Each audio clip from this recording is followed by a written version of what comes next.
Another cup of Maxwell House coffee, George? Sure. Pour me a cup, Gracie. If it's free, I'll have a cup, too. You know, Maxwell House is always good to the last drop. That drop's good, too.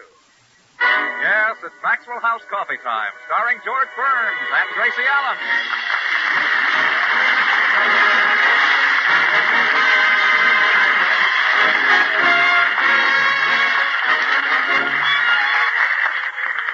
With our special guest, Jack Benny, yours truly, Toby Reed, Joseph Kearns, Harry Lubin of the Maxwell House Orchestra, and Bill Goodwin.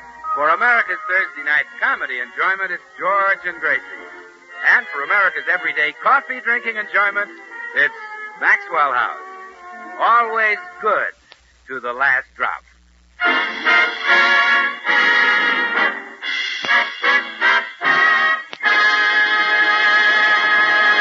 Well, today we find the Burnses sitting in a booth in the Brown Derby restaurant. It seems their old friend, Jack Benny, has invited them to lunch, and they're waiting for him to arrive. Gracie, I wish you hadn't told me, Jack, wish you hadn't arranged for us to have lunch with Jack. It's always so embarrassing. What do you mean? Well, those lousy tips he leaves. He's been eating here 5 years, and he's yet to tip more than $1. Well, $1 isn't a bad tip. That's for the 5 years.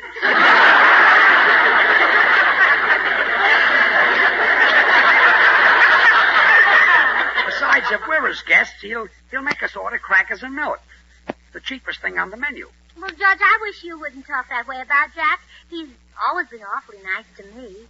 Did you see the birthday present he sent me? Why, no. Well, it's a coupon which entitles me to a year's subscription to Harper's Bazaar. From Jack? Mm-hmm. All I have to do is fill it out and send it in with $7.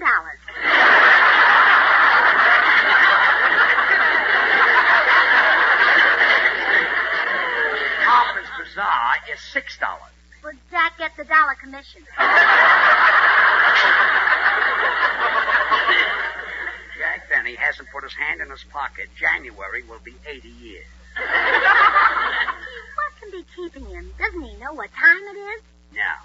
He's too tight to buy a watch. It tells time by the sun. Oh, George, tells time by the sun. I'm not kidding. Shh. Here he comes. Oh, hello, George. Hello, Gracie. Oh, hello, Hi, Jack.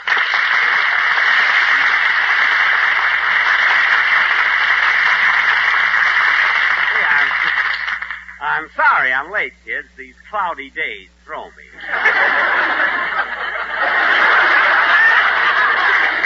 What did I tell you? Oh, waiter, we're ready to order. Yes, sir. Would Madame like to start with a cocktail? Oh, no, thanks. I never drink. I meant a shrimp cocktail. No matter how small it is, I never drink.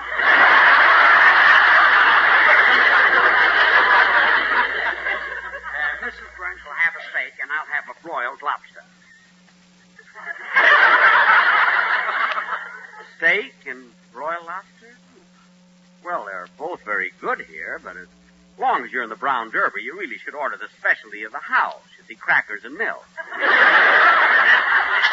Oh, I've changed my mind. I won't have a steak. Good. I'll have lamb chops.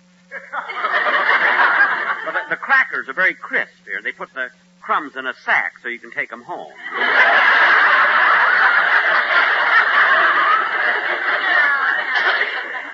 I think I'll have lamb chops. Madame will enjoy the lamb chops. We serve them with little paper panties on.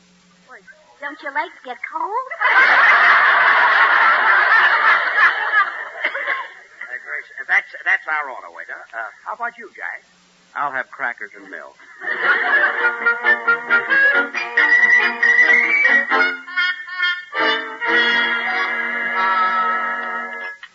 That was a delicious meal, Gracie.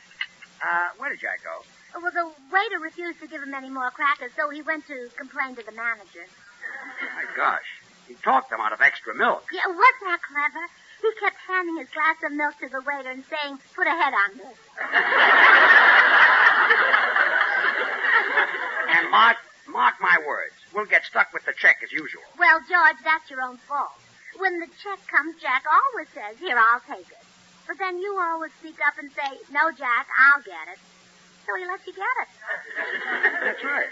He knows I'll say that. Well, sure. Well, today when he says, "Here, I'll take it," I'll just keep my big mouth shut. How do you like this place? They refuse to give me extra crackers. Just wait till they ask me to put more bluing in their tablecloths. I'll show them, you know. Excuse me, gentlemen. Here's your check. That'll be $10.30. Here, I'll take it.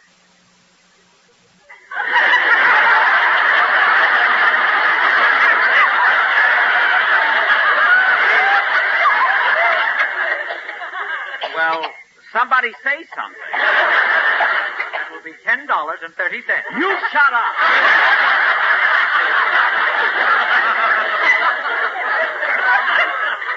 Look, George, if you want the check, I won't fight you. I don't want the check.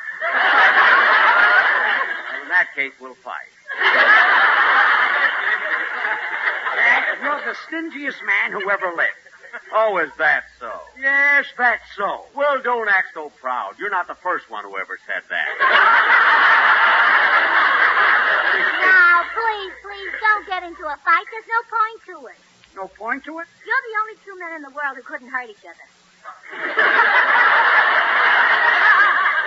Well, I'm not paying this check. After all, Jack, you invited us to lunch. Sure, I make a nice gesture. This is the thanks I get. Well, George, let's not make a scene. Go ahead and pay the check. All right, but I just want to say this.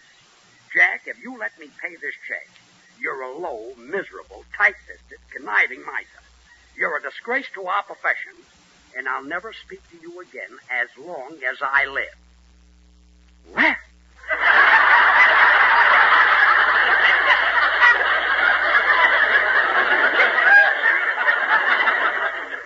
Now, Mr. Burns, if you've finished, I have a few words to say. What are they? Here's the check.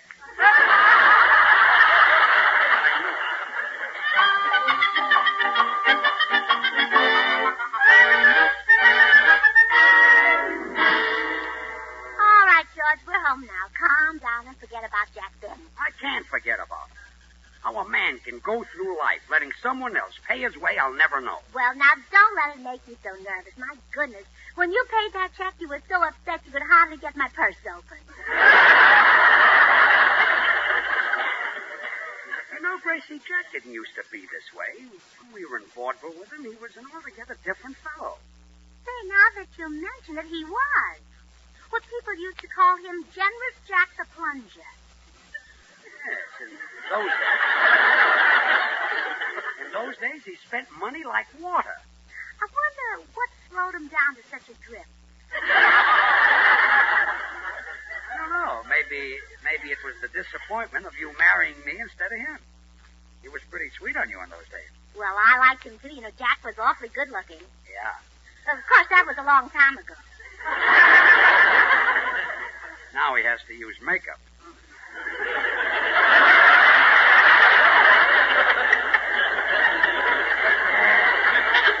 Tell me something, Gracie. Jack Benny was a big star, young, good-looking, talented, loaded with money, and a big spender. I was just a struggling young song and dance man. Why did you marry me instead of Jack? Oh, George, you don't have to ask that, do you? I guess I don't. Well, good, because I haven't got an answer.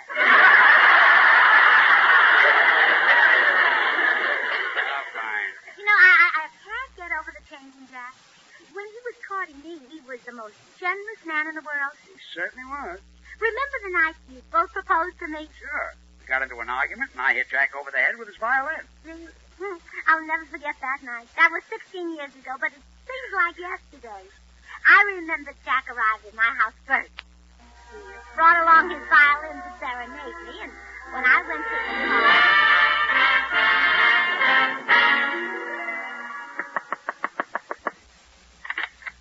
Hi, Gracie. Why, Generous Jack. That's me, baby. Here's a couple of dozen orchids for you. Oh, Jack, they're so expensive. What do I care? I always say money is made to be spent. I mean, you can't take it with you. Hey, Gracie, let's go out tonight and have a big champagne party. I've had a dozen cases of the most expensive champagne flown in from France. Oh, I'm sorry, Jack. I don't drink. But, Gracie, Mum's extra dry. Well, then let her drink it. Besides, we don't want to be gone when George Burns gets here. George Burns? Mm-hmm. Will he be here tonight? Mm-hmm. I thought he was playing Altoona. Well, he was, but he got into an argument with the manager. He said he'd never play that theater again as long as he lived. What'd the manager say? That was the manager talking.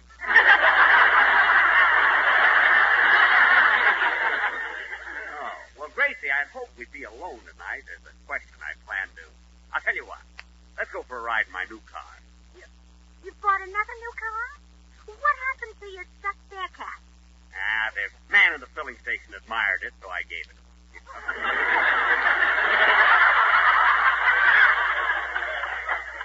Jack, what kind of a car did you buy this time? A Maxwell.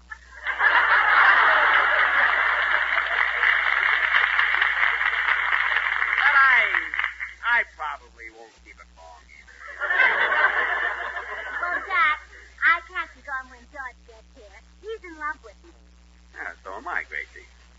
Will you marry me? Oh, Jack, get up off your knees. You'll ruin your new suit. So what? I'll throw it away. It's old anyway. I've had it since yesterday. Now, Gracie, look, Oh, that must be George. Come in. Hello, Gracie. I just... Jack Benny, what are you doing down on your knees? I'm proposing to Gracie. But, Gracie, I want you to marry me. You? How could you support her? Who's planning to? Look, Gracie, don't marry this broken-down vaudeville hoofer. Well, I think George is a very good dancer. You ought to see him do that adagio dance with his girl partner. It isn't easy to throw a person 10 feet in the air and then catch them. You said it. But that girl hasn't dropped George once. But, Gracie, what future has George got dancing in vaudeville? Vaudeville is dead. It's been killed. Is that true, George? Well, you don't expect him to confess, do you? Well, me, look at I'm a violinist. I can go in that new business called radio. Yeah? Well, listen to this. I love you, I do. You're the only girl that I adore.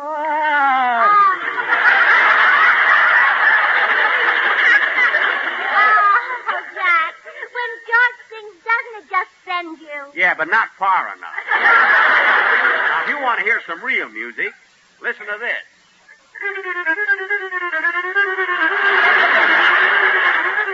You know, this is called The Flight of the Bumblebee. I've been told I play it very realistically. Oh, you do, Jack. When you play, it actually sings. You did say sing.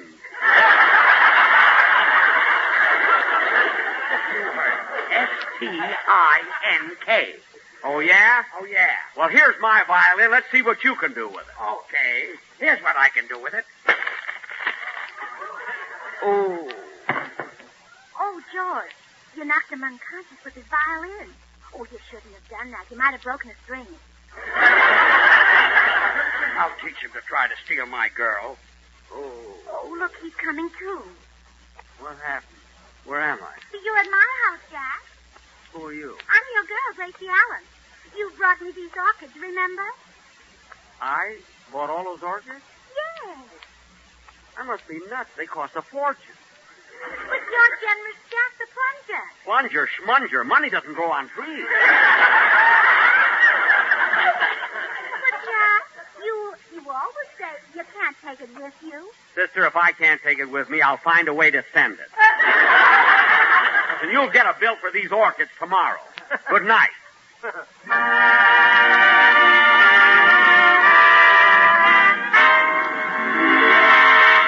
It all comes back to me now, Gracie. From that night on, Jack Benny was a tightwad. Yeah, it was that blow in the head that did it. George, do you realize what this means? It's our fault that Jack is stingy. Yeah, I guess you're right. Well, then it's up to us to change him back. Yeah, I've got it. Hit him over the head with his violin again. Yeah, that might do it. But I can't do that again. Why not? Well, we were young guys then. I can't hit a man with gray hair. We'll take it off.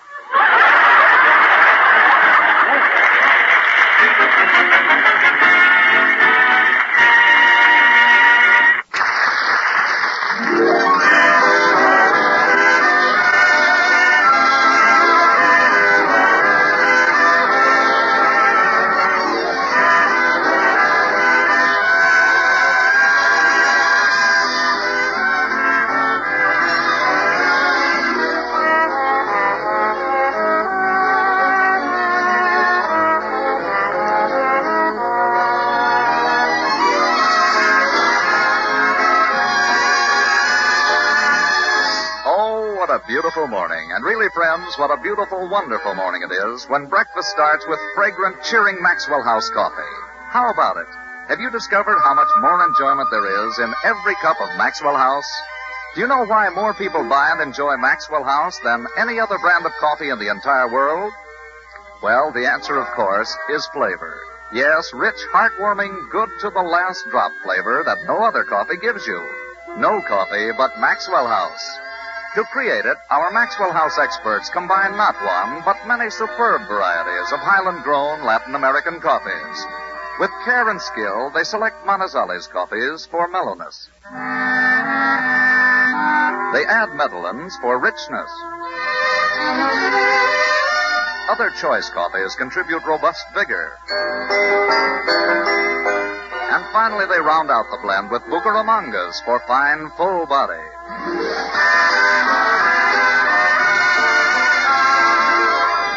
This superb Maxwell House blend is then radiant roasted to flavor perfection and brought to you vacuum-packed in the familiar blue tin. Not just days fresh, but roaster fresh. And because you folks on the West Coast really know and enjoy coffee at its best, Maxwell House is blended and roasted for you right here on the West Coast to satisfy your critical tastes. America's favorite brand of coffee, Maxwell House. Always good to the last drop.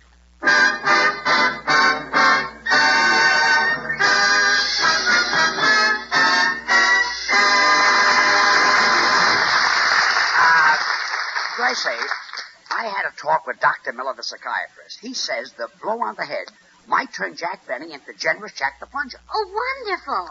But he says we'll have to create the same situation we were in 16 years ago. Oh, but George, he was proposing to me when you hit him. He can't do that now. I'm married to you. Well, you'll have to pretend that we've split up and that you're single again. You get Jack to give you a date. Oh, well, maybe he won't do it. I'm not as young and pretty as I used to be. Oh, Gracie. Huh?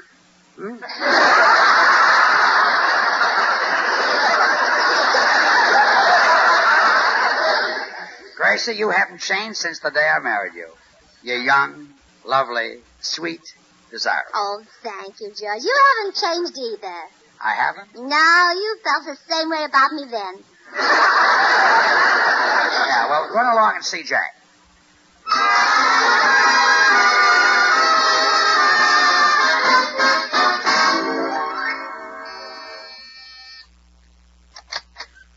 Yes? Oh, hello, Gracie. Hello, Jack. I suppose you came over to apologize for George's behavior at lunch yesterday. Well, no. Why should I care what my ex-husband does? Ex-husband? Oh, didn't you know? It was in all the columns. Well, I haven't been getting the paper lately. The Colemans have it brought right into their house now.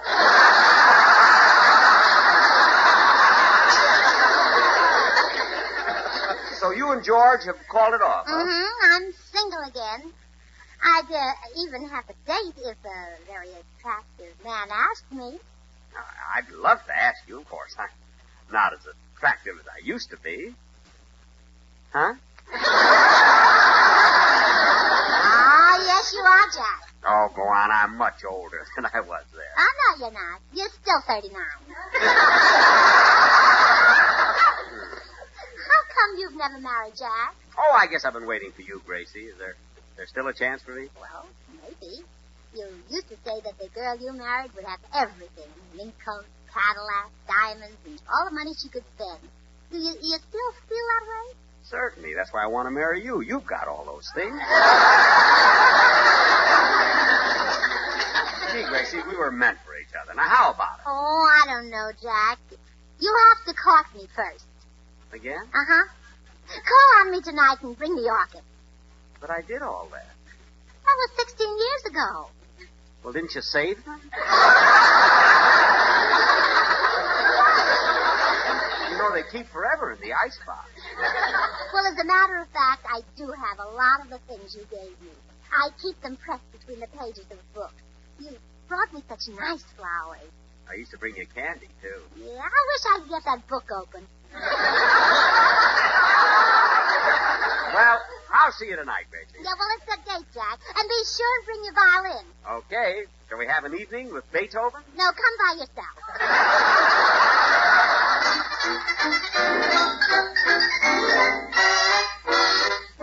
Oh, it worked, George. Jack Benny will come courting me tonight, just like he did 16 years ago. That's great. Now, we want to duplicate that night exactly, so you arrive after Jack has been here for a while. Just a minute.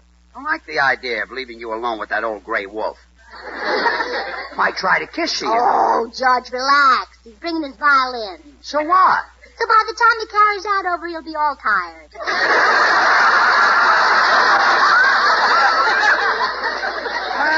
Well, okay. I'll go down to the drugstore. See you later. Oh, kiss me goodbye. Okay. George, have you been carrying violins? No, just the rosin. I'll see you.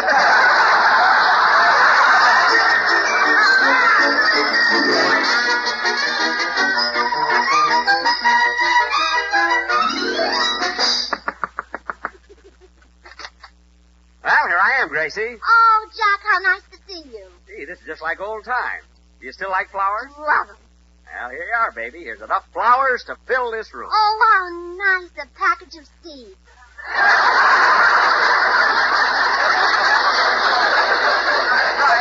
I mean, after all, it's spring. You know, half the fun of flowers is watching them grow and seeing them raise their tiny green heads. Which reminds me, George won't be around tonight. Oh, yes, Jack, he might drop by later. Well, I better get down on my knees and propose to you right now before he gets here.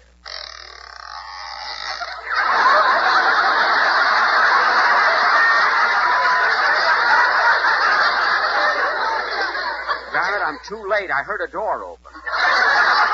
That was your knee. Come in. Hello, Gracie. Oh, Jack Benny. What are you doing down on your knees? Never mind. Just help me up. Jack was about to propose to me, George. Well, Gracie, I want you to marry me. You married her once. Give somebody else a chance. Well, George, if you're proposing, get down on your knees like Jack. Okay. Oh, isn't this thrilling? Two fiery lovers bidding for my hand.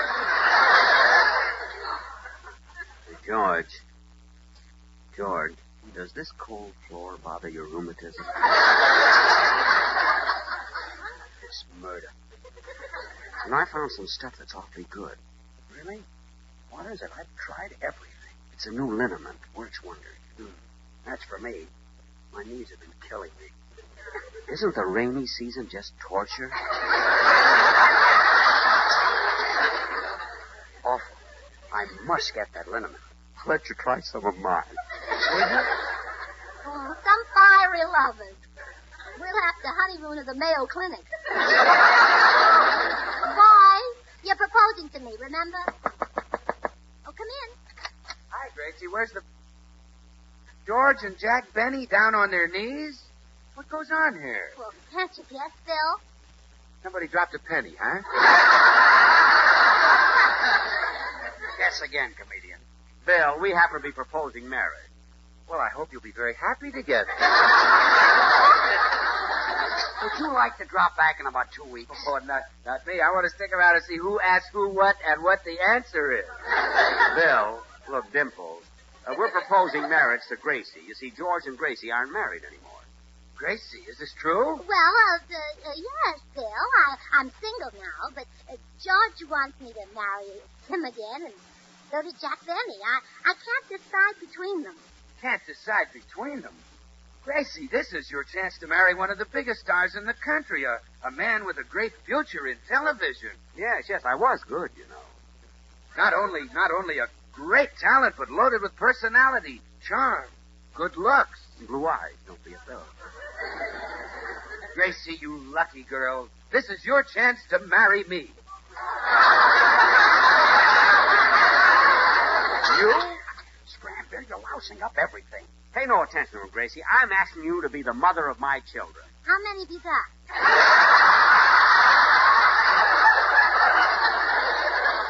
None yet, but in a couple of years or so, I'm sure we'll hear the patter of little feet. Well, marry me, Gracie, and we'll hear the patter of little feet tomorrow. Tomorrow? Sure, you'll be running back and forth to the kitchen bringing me Maxwell House coffee.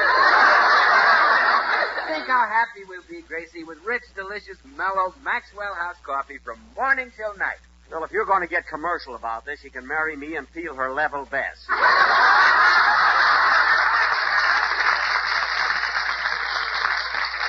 Oh, you serve Maxwell House coffee too, huh? Isn't it great, Jack? You know, Maxwell House is a blend of choice Latin American coffees, radiant roasted to the peak of flavor perfection. Bill, I meant that if Gracie married me, we'd have plenty of lucky. Lucky? Yes, what do I work for? Darned if I know. You got all the money in the world.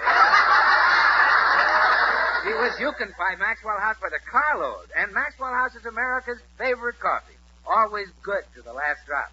How about it, Gracie? Will you marry me? Well, I'm sorry, Bill, but it's between George and Jack. But don't feel bad. Whichever one I choose, you'll be the best man at the wedding. Well, obviously. So long. How about it, Gracie? How about it? Will you marry me? No, she's going to marry me. But, Gracie, George has no future. I mean, radio's passé. I'll be a sensation in that new business, television. Well, so will George. In fact, I've heard lots of people say that television would collapse without him. They said it would collapse without George? That's right. They said that George single-handed is holding up television. Yeah, I wonder how they meant that. Look, I know how to settle this, Gracie. I'll serenade. George, hand me my Stradivarius. This violin is a Stradivarius? Certainly. I got it from Sam Stradivarius, the pawnbroker. Oh, Sam. Now, let me have it. Well, you heard him, George. Let him have it. I'll be glad to. Oh, Well, it happened just like it did 16 years ago. better. This time I hit him before he played.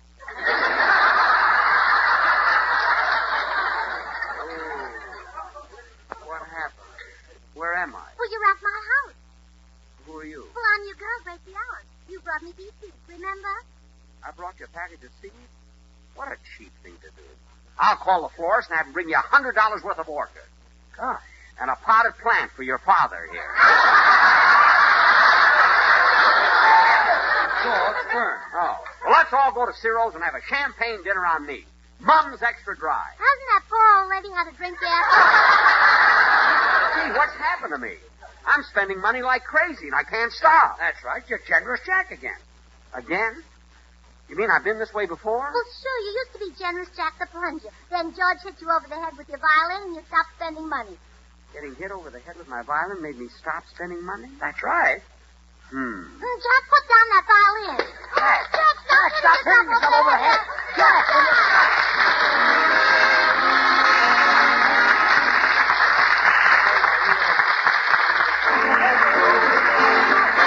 Good things. The easy way. You like good things the easy way? Then get instant Maxwell House coffee. So good. So good. True coffee flavor and fragrance, because Instant Maxwell House is not a so-called coffee product. It's all pure Maxwell House coffee in instant form. And so easy. So easy. Instant Maxwell House means great coffee instantly in your cup. No fuss, no muss, no bother. Today, try Instant Maxwell House. Instantly good to the last drop. Until next Thursday, when we will have as our guest Robert Montgomery, good night and good luck from the makers of Maxwell House.